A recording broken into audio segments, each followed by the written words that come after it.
നമുക്ക് മുരിങ്ങയില കഞ്ഞിവെള്ളത്തിൽ താളിച്ചെടുക്കാം. അതിനായിട്ട് മുരിങ്ങയില നുള്ളിയെടുത്ത് വെച്ചതാണ്.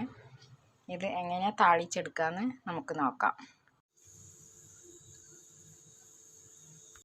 കടുകിട്ട് പൊട്ടിക്കഴിഞ്ഞു. അതിലേക്ക് നമ്മൾ അരിഞ്ഞു വെച്ച വെളുത്തുള്ളി ചെറിയ ഉള്ളിയും കൂടെ ചേർത്ത് കൊടുക്കാം.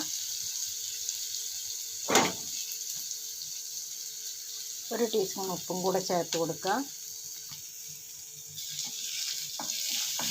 നന്നായിട്ടൊന്ന് വാട്ടിയെടുക്കുക. അതിലേക്ക് ചതച്ച് വെച്ച വറ്റൽമുളകും കറിവേപ്പിലയും കൂടെ ചേർത്ത് കൊടുക്കാം. ഇതൊന്ന് മൂപ്പിച്ചെടുക്കണം. ഇനി നമുക്കതിലേക്ക് മുരിങ്ങയില ചേർത്ത് കൊടുക്കാം. മുരിങ്ങയില നന്നായിട്ടൊന്ന് താളിച്ചെടുക്കുക.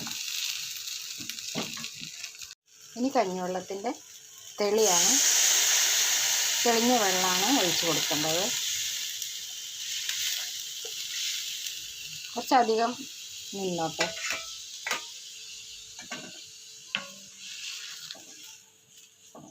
ഇത് ഒന്നും കൂടെ ഒന്ന് വെന്ത് വെള്ളമൊക്കെ ഒന്ന് ചേർന്നിട്ട്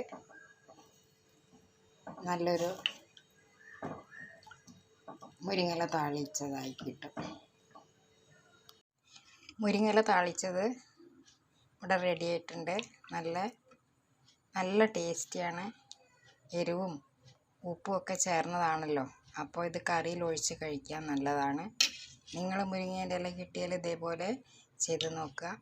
ഇതിന് മുരിങ്ങയില താളിച്ചത് എന്നാണ് പറയുക. ഞങ്ങളൊക്കെ ഇങ്ങനെ ഉണ്ടാക്കി കഴിക്കലുണ്ട്. വയറിനേറ്റവും നല്ല സാധനമാണല്ലോ മുരിങ്ങയില. അതുകൊണ്ട് നിങ്ങൾ മുരിങ്ങയില കിട്ടിയാൽ എന്തായാലും ഇതേപോലെ ഒന്ന് ചെയ്ത് നോക്കുക. സപ്പോർട്ട് ചെയ്യുക, ലൈക്ക് ചെയ്യുക, ഷെയർ ചെയ്യുക, സബ്സ്ക്രൈബ് ചെയ്യുക. Thank you.